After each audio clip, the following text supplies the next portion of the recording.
할렐루야. 저희 집안은 이제 가족 행사가 절대로 이렇게 그냥 지나치지 않습니다. 가족 행사가 있으면은 꼭 그 가족 행사를 하려고 합니다.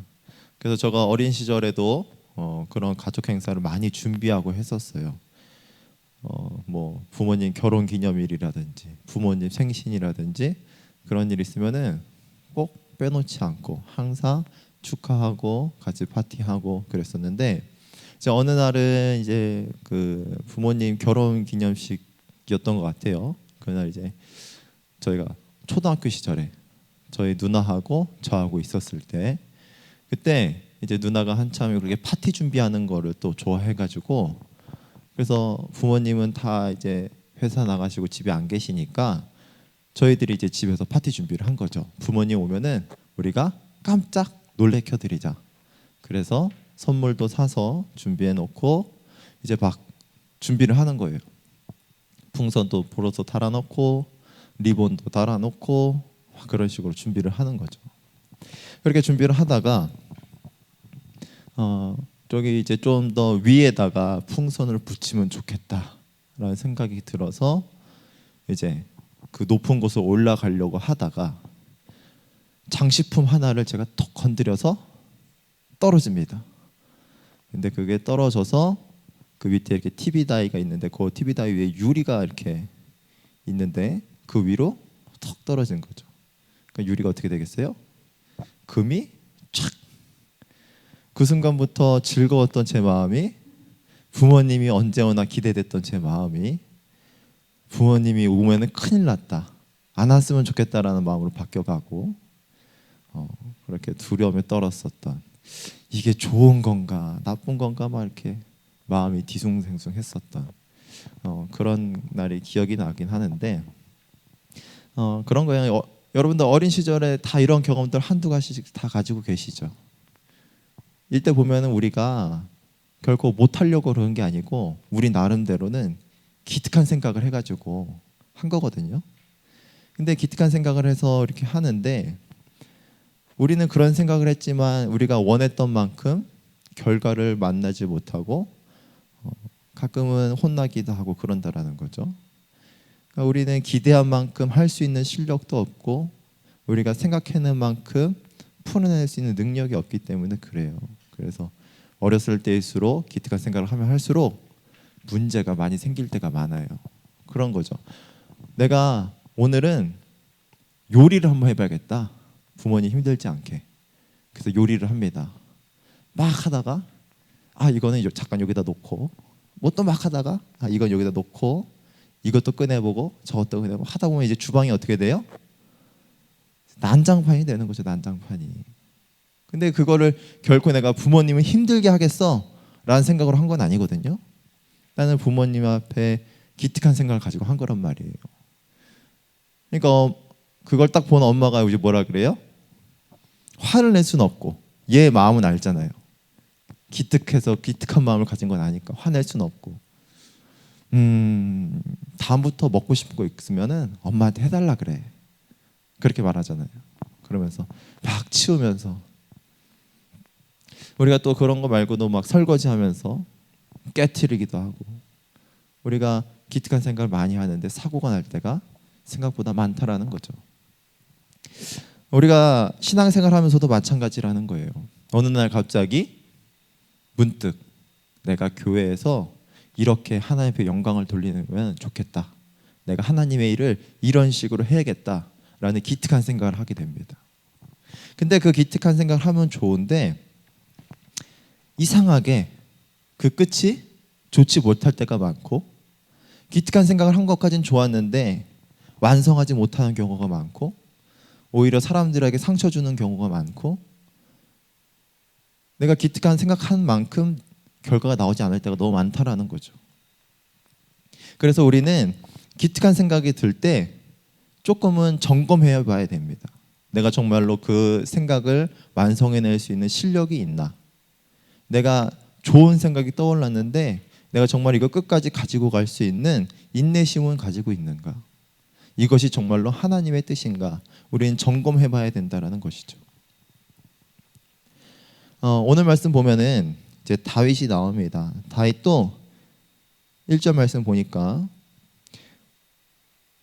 모든 원수를 무찌르사 왕으로 궁에 편안히 살게 하신 때에, 편안하게 살게 하신 때랍니다. 편안하다라는 것은 이제 더 이상 어떠한 쫓김도 없고 어떠한 외세 침략도 없고 이제 내가 평안해서 이제 쉬는 날이 많을 때, 쉬는 날이 많으니까 어떻게 돼요? 생각들이 막 들어오죠. 여러 생각들이 생각할 시간이 많으니까 생각들이 막 들어오잖아요. 그러니까 갑자기 기특한 생각이 탁 떠오르는 거예요. 우리도 여기서 보면은 금식하잖아요. 그래서 여기서 훈련받는 종들이 열심히 훈련받으면서 하다가 이상하게 금식만 들어가면은 사람들이 이상하게 바뀔 때가 있어요. 금식하면서 저희는 일도 안 시키고 뭐 노는 것도 안 되고 그냥 거의 뭐 아무것도 못 하다시피 그냥 가만히 있잖아요. 그러다 보니까 생각할 시간이 많잖아요. 그리고 생각을 하다 보면은 이상한 생각을 해가지고 갑자기 사람이 훈련을 잘 받다가 갑자기 저 훈련 안 받겠습니다. 뭐 그런 사람도 있고, 훈련 잘 받다 갑자기 제가 갑자기 어느 날 금식했더니 제 모든 재산을 다 하나님 앞에 드리겠습니다. 뭐 갑자기 이렇게 결단하는 극단적인 사람도 나타나기도 하고. 그러니까 우리가 생각하는 시간이 많으면 갑자기 번뜩번뜩 그런 생각들이 나게 하거든요. 그래서 다윗도 가만히 쉬면서 평안하게 있다 보니까 기특한 생각 하나가 탁 떠오르는 거예요. 전에는 보이지 않았던 하나님의 집이 보이기 시작하는 거죠. 나의 집이 보이기 시작하는 거예요. 나는 이제 평안해져서 내 궁전에서 이렇게 편안하게 잘 살고 있는데, 나는 백향목으로 지어진 이런 집에서 잘 살고 있는데 하나님의 집을 보니까 하나님은 저기 성막에 천으로 지어진 집에 살고 있구나. 나는 이렇게 좋은 집에 살고 있는데 하나님이 계신다라고 하는 하나님의 법궤가 있는 그곳은 천막으로 지어진 집이구나. 하나님은 저렇게 추운 곳에 계시고 저렇게 좋지 못한 곳에 계시는데 나는 이렇게 등따숩게 잘 살고 있는데 이러면 되겠는가? 안 되겠다. 내가 하나님을 위해서 집을 지어야겠다라는 기특한 생각을 하게 됩니다. 그래서 오늘 말씀 2절 보면은 나는 백향목 궁에 살거든 하나님의 궤는 휘장 가운데 있도다 라고 얘기를 하는 거예요. 그 얘기를 들은 나단이 3절에 뭐라고 얘기합니까? 왕께 아뢰되 여호와께서 왕과 함께 계시니 마음이 있는 모든 것을 행하소서. 나단이 생각하기에도 어떻게 생각하는가? 이것이 참으로 맞는 생각입니다 라고 동의를 하는 거죠. 하나님도 기뻐하실 겁니다 라는 생각에 뭐라고 얘기를 해요? 여호와께서도 왕과 함께 계시니, 왕하고 여호와께서 같은 생각할 겁니다. 그러니까 마음속에 있는 그 생각 하세요라고 행하소서 이렇게 얘기를 하는 겁니다. 정말 기특한 생각 아닙니까? 사실상 우리가 들었을 때 자식이 성공을 했어요.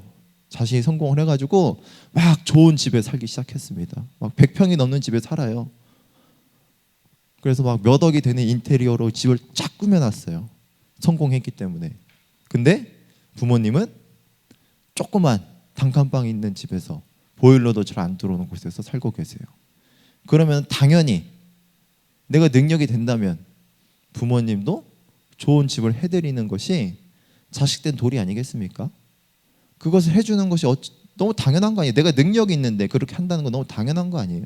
오히려 내가 능력이 있는데 나는 좋은 곳에 사는데 부모님이 안 좋은 곳에 그냥 내버려 둔다.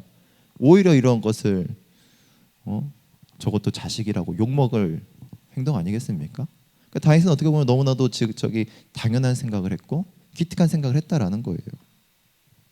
그런데 문제는 그 말씀을 그것을 다 들은 하나님께서 뭐라고 얘기하냐면은 4절에 그 밤에 여호와의 말씀이 나단에게 임하여 이르시되 5절 가서 내 종 다윗에게 말하기를 여호와께서 이와 같이 말씀하시되 내가 너를 위하여 내가 살 집을 건축하겠느냐.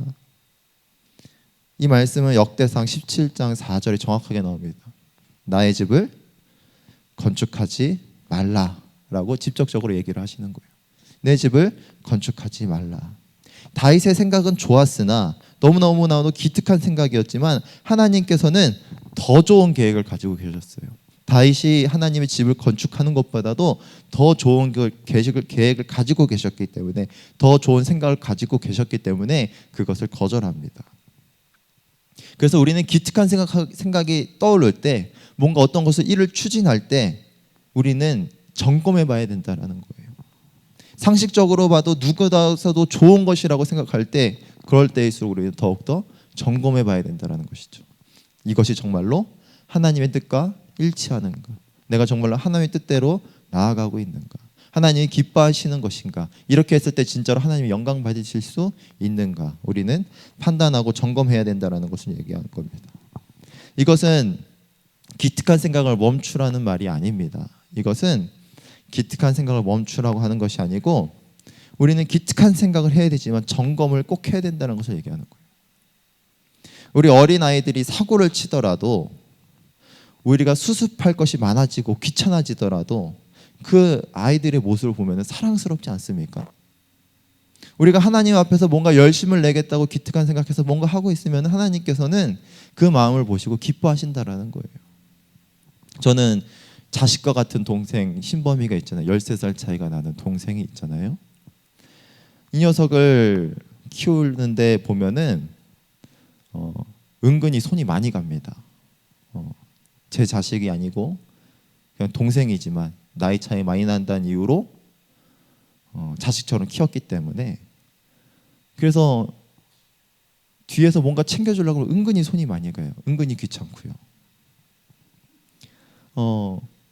근데도 제 마음속에 언제나 기쁨이 있다는 것이죠. 이 녀석이 뭔가 그렇게 제가 막 열심히 귀찮게 막 이렇게 뭔가 하면은 얘가 그래도 반응이 와요. 반응이 조금씩 오는데, 얘가 이제 대한민국 평균에 그냥 보통 남자애라서 무뚝뚝하고 표현도 서툴고 표현도 잘 안 하고 하지만, 그래서 자기 나름대로 뭔가를 해보겠다고 표현을 하겠다고 할 때가 있단 말이에요. 그런 모습을 보면은 너무너무 사랑스럽고 너무너무 귀엽다라는 거죠.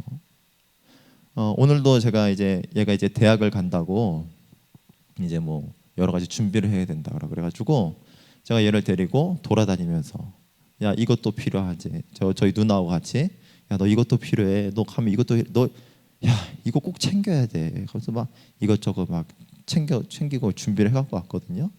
그래서 얘가 오늘 집에 딱 들어와가지고 얘기를 하는 거예요. 형하고 누나 나 때문에 오늘 너무 해줘서 고마워 라고 하고서는 그 뒤에다가 그래 수고했어 이렇게 얘기를 하는 거예요. 근데 그 수고했어라는 말이 마치 뭐라 어떻게 들리냐면은 저희가 이렇게 상간을 열심히 모셔가지고 그 상간이 그래 오늘 나 때문에 고생했구나, 그래 수고했어, 약간 이런 느낌으로 얘기를 딱 그렇게 하는 거예요. 그래서 뭐 그건 좀 아닌 것 같은데 이렇게 그런 경우가 있었는데, 아무튼 그런 식으로 표현이 서툴러요. 그렇게 서툴고 그렇지만 그래도 그런 모습 보면은 얘가 그렇게 감사할 줄도 알고 그런 모습이 참 기특하고 하거든요. 그러니까 우리가 하나님 앞에 그렇게 마음을 표하는 것은 하나님께서 너무너무 기뻐하신다라는 거예요.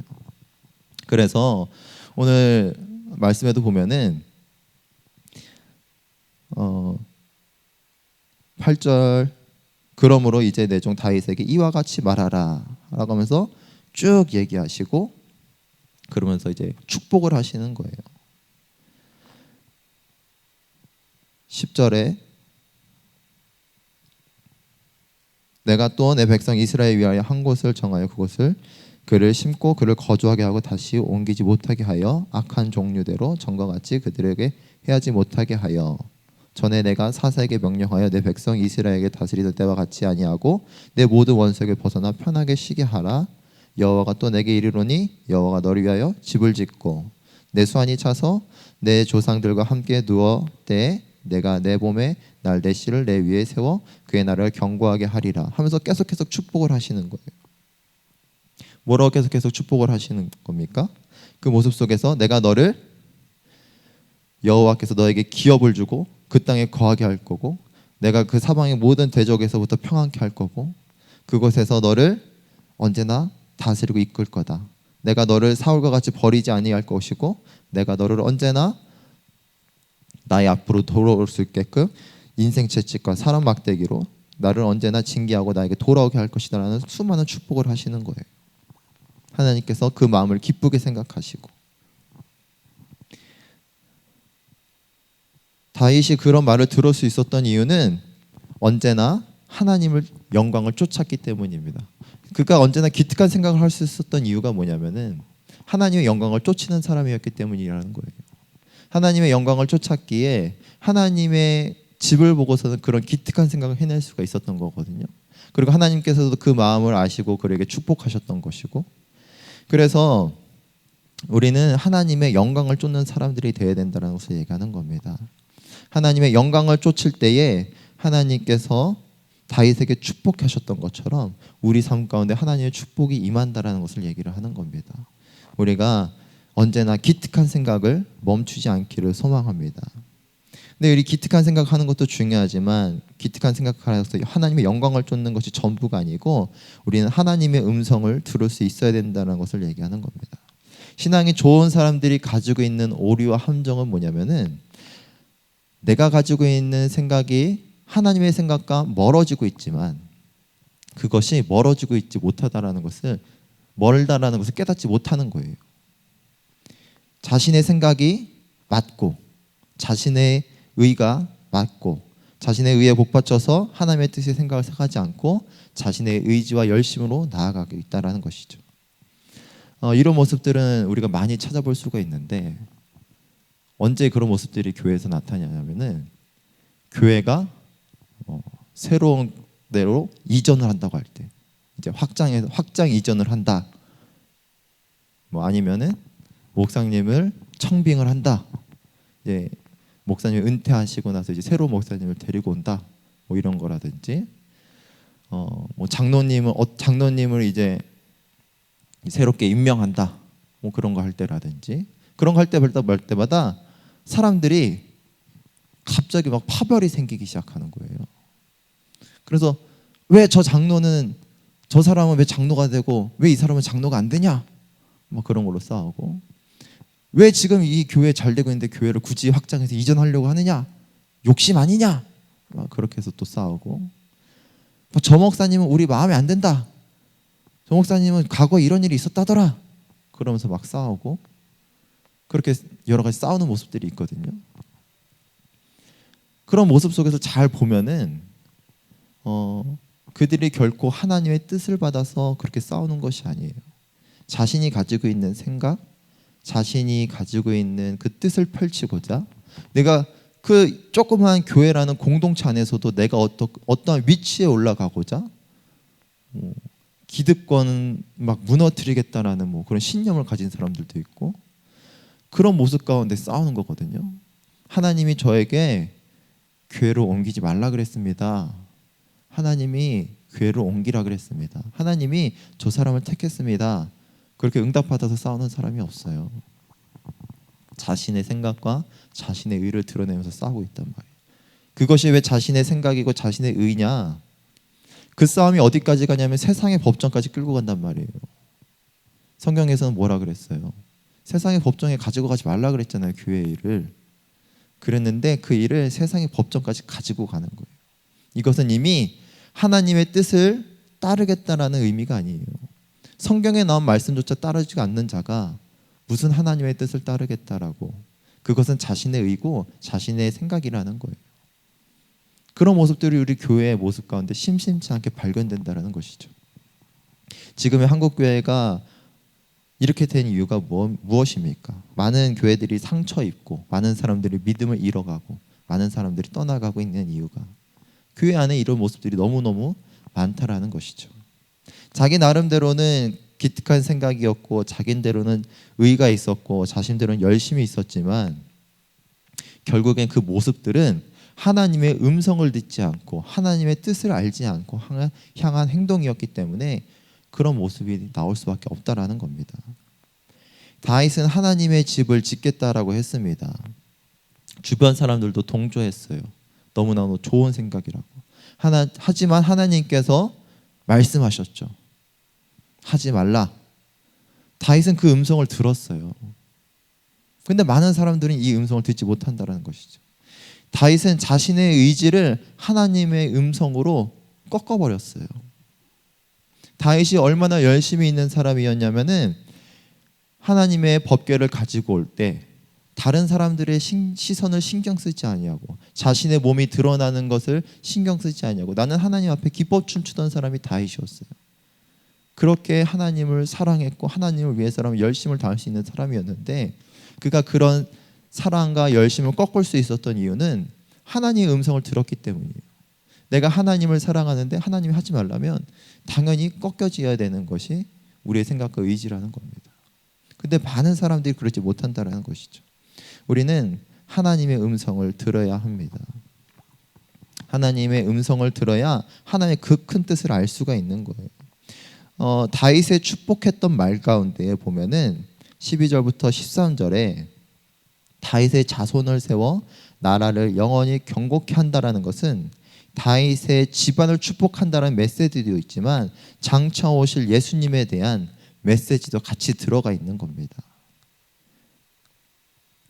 그래서 지금의 이 말은 아브라함에서부터 시작됐던 아브라함에게 땅을 주고 백성을 주고 하나님이 그곳에 임재하면서 하나님의 나라를 완성하겠다는 그 언약의 말씀이 지금 여기서도 같이 나타나고 있는 거거든요. 그러니까 다윗에게 들려줬던 하나님의 음성 가운데 무엇이 있었냐면은 다윗을 축복하겠다라는 말도 있지만 내가 아브라함 때부터 했었던 그 언약의 말씀이 지금 너에게도 다가왔고 앞으로 내가 이 언약의 말씀을 계속해서 성취해 나갈 것이다. 다윗은 하나님의 음성을 들으니까 그러한 하나님의 그 큰 뜻도 알 수가 있었습니다. 그래서 21절에 보면은 뭐라고 되어 있냐면은 다윗의 기도 가운데에 주의 말씀으로 말미암아 주의 뜻대로 이 모든 큰 일을 행하사 주의 종에게 알게 하셨나이다. 다윗이 말하는 거예요. 내가 하나님의 음성을 들었습니다. 그 하나님의 음성 가운데에 하나님의 그 큰 일이 있음을 내가 알게 되었습니다. 라고 얘기하는 거예요. 다윗은 언제나 하나님의 음성을 들으려고 귀를 기울이고 있었던 사람이기에 하나님이 말씀하시니까 그 큰 뜻을 깨달았다라는 거예요. 그러니까 자신의 의지를 꺾을 수 있었고 하나님 말씀대로 순종할 수 있었다라는 겁니다. 우리도 주님 앞에 나아갈 때에 하나님의 음성을 듣길 소망합니다. 그래야 하나님의 그 크신 계획이 알아지고 우리가 그 계획 가운데에 살아갈 수가 있는 겁니다. 우리가 그 계획에서 멀어지기 시작하면 우리가 그렇게 해서 하나님의 뜻에서 멀어지기 시작하면 우리 인생 가운데에 사람의 외와 인생 채찍으로 우리를 인도할 수밖에 없어요. 우리가 고달파지는 이유 중에 하나라는 거죠. 하나님부터 멀어지면 하나님의 뜻하고 달라지면 우리가 하나님의 음성을 듣지 못하면 우리는 바로 들어갈 수 있는 가나안 땅에 들어가지 못하고 40년이라는 광야 생활을 할 수밖에 없어요. 40년이라는 광야 생활을 한 끝에 그들에게 하나님께서 뜻을 알리는 거거든요. 내가 너희들이 40년을 돌리면서 너희들 마음 가운데 어떠한 마음이 있게 했는지 알게 하고 그리고 그것을 기억하고 그리고 내가 너희들에게 알게 한 것을 기억하고 하나님이 계셔서 사람이 떡으로만 사는 것이 아니고 하나님 말씀으로 살아가게 했다라는 것을 너희가 알게 하고 그리고 그렇게 힘든 생활이었지만 그 광야 생활 속에서도 너희들의 발은 부르트지 아니하고 옷은 헤아지 아니하였다는 하나님의 은혜가 언제나 항상 있었다는 것을 너희들을 깨닫고 기억하라라고 하면서 그 광야 생활을 하면서 깨닫게 하시는 거거든요. 그러니까 우리가 주님 앞에 나아갈 때에 하나님의 음성을 잘 들어야 됩니다. 우리 안에 어떠한 기특한 생각이 떠오를 때 우리 안에 어떠한 생각이 나타날 때 그것이 하나님의 뜻과 일치하는가 언제나 점검하기를 소망합니다. 그리고 마지막으로 하나님의 뜻대로 기도할 수 있어야 된다는 것입니다. 우리는 힘이 없을 때보다 힘이 있을 때 더욱더 조심해야 됩니다. 힘이 없다라는 것은 할 수 있는 것이 한정적이라는 것을 얘기하는 겁니다. 내가 힘이 없으면은 무언가를 하려고 해도 할 수가 없습니다. 하지만 힘이 있다면 다르죠. 내가 마음만 먹으면 뭐든지 할 수 있는 것이 힘이 있는 상태입니다. 우리가 사소한 11조 하나만 보더라도 내가 버는 벌이가 별로 없어가서 11조 낼 돈이 별로 없으면 잘할 수 있어요. 그런데 내가 버는 돈이 많아져서 내는 11조만 해도 집 한 채를 살 수 있는 돈이다. 온전한 11조를 근데 하나에 한다? 어려울 수 있다는 겁니다. 내가 그 11조 조금만 아끼면 차 한 대가 나오는데, 내가 그 11조 조금만 떼면 집 한 채를 더 살 수 있는데, 내가 힘이 생기면 생길수록 더욱더 조심해야 된다는 것을 얘기하는 겁니다. 사울과 다윗은 힘이 생겼을 때 분명한 차이가 있었습니다. 사울이 힘이 생겼을 때는 보면 그의 모습을 보면 성경에서 사울이 향하는 곳마다 승리했다라고 얘기를 합니다. 그래서 사울은 언제나 가는 곳마다 용맹한 자, 힘 있는 자를 언제나 모았고, 그래서 그는 언제나 가는 곳마다 승리를 했고, 그렇게 강한 자였습니다. 힘이 있는 자였어요. 그때에 어떠한 일이 일어나냐면은 이제 아말렉을 치기 시작하는데, 이제 거기서 하나님께서 모든 것을 진멸하라고 했는데, 그때에 갑자기 기특한 생각을 하는 거예요. 정말로 보기 좋기요. 정말로 보기에 좋고 값진 그 짐승들을 남겨가지고 이걸 하나님의 제물 앞에 드려야겠다. 그래서 사무엘이 와가지고 왜 이 짐승들이 남아 있습니까? 하나님의 명령을 듣지 않았습니까? 그러니까 얘기를 하는 거죠. 이거 가지고 하나님 앞에 제사 드리려고 했습니다. 갑자기 거기서 이제 기특한 생각을 하기 시작하는 거예요. 결국에는 하나님께서 그것을 책망하셨고, 사무엘이 그렇게 사울에게 뭐라고 하고서는 떠나갑니다. 그때 사울이 사무엘에게 가가지고 사울을 붙잡으면서 한 말이 있어요. 사무엘상 15장 30절에 사울이 가로되 내가 범죄하였을지라도 청하옵나니 내 백성의 장로들 앞과 이스라엘의 앞에서 나를 높이사 나와 함께 돌아가서 나로 당신들의 하나님 여호와께 경배하게 하소서. 사울에게 얘기하는 거예요. 너 잘못했어. 너 잘못했어. 이제 하나님이 너 버리신대. 다윗은 아마 이러면은 막 금식하면서 다 이제는 막 회개했을 거예요. 근데 사울은 사무엘에게 와서 얘기하기를 내가 범죄했지만 그래도 가서 나를 높여줘 라고 얘기하는 겁니다. 나를 높여, 내 체면을 지켜줘. 나 왕이잖아. 내가 지금 그 높은 체면을 가지고 있는데 그 체면을 유지시켜줘야지 뭐 하는 거야. 그렇게 얘기하는 거예요. 그러니까 사울의 마음을 봤어요. 그 힘을 취하기 시작하니까, 힘이 있어지니까 그 힘에 취해가지고서는 하나님의 뜻이 보이지 않았고 이 힘을 유지하는 데 급급했다라는 거예요. 그래서 다윗을 쫓기 시작했던 이유도 거기에 있는 거예요. 내가 이 힘이 취해서 이 힘을 빼앗기면 어떡할까? 많은 교회가 이것 때문에 힘들어하고 있다는 거예요. 내가 가진 이 힘을 빼앗기면 어떡할까? 내가 저 힘을 차지하고 싶다. 우리가 힘이 있을 때 조심해야 된다는 것을 얘기하는 겁니다. 우리 교회는 언제나 막강한 힘이 있었습니다. 하나님이라는 막강한 힘이 있었어요. 그 힘이 있었기 때문에 우리는 부흥할 수 있었고, 그 부흥과 함께 우리 한국 사회는 발전할 수 있었고, 한국의 경제는 발전할 수 있었어요. 하나님의 막강한 힘이 있었죠. 근데 그 힘이 어떻게 변해가기 시작합니까? 그 힘이 자신의 힘이 되기 시작했어요. 하나님의 힘이 아닌 자신의 힘이 되기 시작하니까 부정부패가 일어나기 시작했다는 것이죠. 그러면서 자신의 생각대로 자신의 의지를 펼쳐나가기 시작했다는 것입니다. 가장 타락했던 시대가 언제입니까? 사사시대예요. 그 시대에는 각자 자기 옳은 소견대로 행하던 때가 그때입니다. 그때 가장 대표적인 인물이 삼손이라고 할 수 있죠. 삼손은 하나님으로부터 강한 힘을 받았어요. 하나님 앞에 바쳐진 나시린이었기 때문에 강한 힘을 받았는데, 그 강한 힘을 어디에 썼습니까? 자신의 재미와 여자를 취하는 데 썼다라는 거예요. 자신의 그냥 망나니 행동을 하기 위해 썼다라는 것이죠. 가장 타락했던 시대의 모습이라는 거죠. 그렇다면 내가 지금 하나님의 힘을 내 힘처럼 마음대로 쓰고 있다면 우리의 모습을 타락한 모습으로 봐도 되지 않겠는가 얘기를 하는 겁니다. 다윗은 어땠습니까? 다윗은 힘이 있었습니다. 모든 대적을 다 파하고 그렇게 이제는 평안한 때가 되었어요. 근데 다윗은 그런 힘에 취하지 않았다라는 거예요. 자신의 의가 있었지만 하나님의 말씀을 듣고 자신의 힘을 꺾을 수 있었다라는 거예요. 7장 27절에 보면은 만군의 여호와 이스라엘의 하나님이여 주의 종의 귀에 여시고 이르시기를 내가 너를 위하여 집을 세우리라 하셨으므로 주의 종이 이 기도로 주께 간구할 마음이 생겼나이다. 다윗은 자신의 힘에 취하지 아니하고 하나님이 주신 말씀을 가지고 기도하기 시작했다라는 거예요. 다른 사람들은 자신의 힘을 취하기 시작하면 하나님의 음성을 버려버리고 자신의 뜻을 세우기 위해 급급하지만 다윗은 힘이 있음에도 자신의 의지를 드러내려고 하지 않고 하나님의 말씀을 이뤄가기 위해서 더욱더 노력했다라는 거예요. 그래서 하나님의 말씀을 붙잡고 기도했다라는 것입니다. 하나님이 알게 하시니까 기도로 구할 마음이 생겼나이다 라고 얘기하고 있는 거예요. 우리 안에도 하나님의 말씀 따라 하나님의 뜻대로 기도로 구할 마음이 생겨나야 된다는 것을 얘기하는 겁니다. 하나님의 영광을 쫓아야 되고 그 영광 가운데에 그 쫓는 가운데 하나님의 뜻을 알았다라면 우리는 그 뜻을 이뤄가기 위해서 기도할 마음이 생겨나야 된다는 것을 얘기하는 거예요. 하나님의 마음에 그 뜻을 붙잡고 기도할 수 있어야 된다는 것을 얘기하는 겁니다.